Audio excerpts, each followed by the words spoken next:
Hey guys, Trevor with Shadow Systems Technical Tuesday. I want to talk a little bit about slide to frame fit and some of the observations that you might make about slide to frame fit when you're dry firing, okay?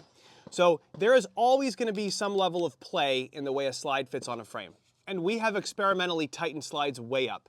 We've done a lot of interesting things actually related to that slide to frame fit. And what we have found is all they do is harm reliability when the gun is really dirty. Okay, that's been our experience. So when you look at a 1911, that slide to frame fit really does impact the way the gun shoots groups because the barrel is connected to the frame.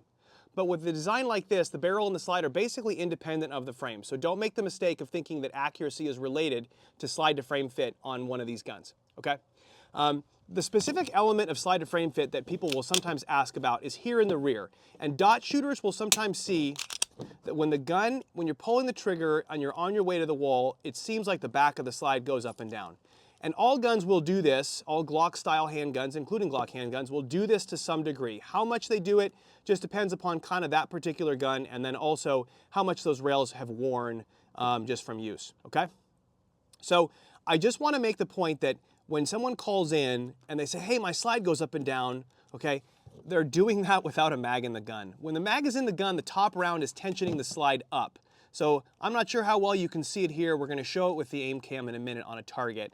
But when you put that magazine in, that play goes away. Okay, the gun's probably still moving because my hand is moving, but the up-down play in the back of the slide is only there when there's no magazine in the gun. So people will sometimes dry fire and see their dot move and go, hey, something's wrong here, not realizing that if there was a magazine in the gun or dummy rounds in the gun, it wouldn't do that, okay?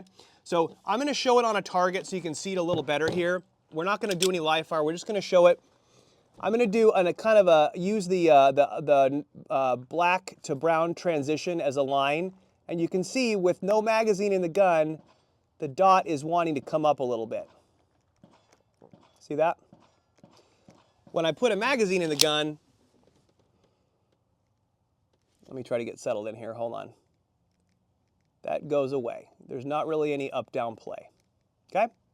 All right, so just want to make that point. If you're dry firing, stick a magazine in the gun with dummy rounds, and don't stress about slide to frame fit because it's not something to worry about for one of these designs, all right? And that's all we got for this week. We'll see you next time. Thank you.